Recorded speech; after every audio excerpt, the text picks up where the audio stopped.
Hey everyone, in this video, I'm going to show you how to connect your debit card with Postmates.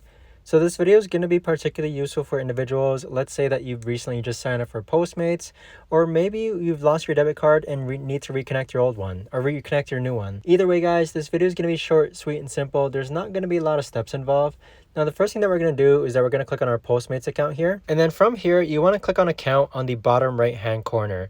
So click on account, and then here you want to click on wallet, which is located between favorites and orders. So go ahead and click on wallet.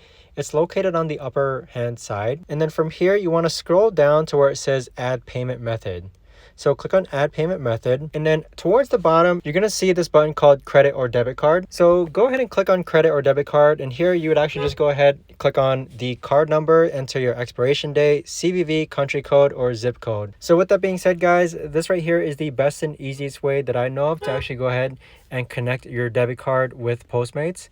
If you guys know of a better or easier way to actually do this, let me know in the comments down below. I would love to know. But thanks so much for watching, everyone.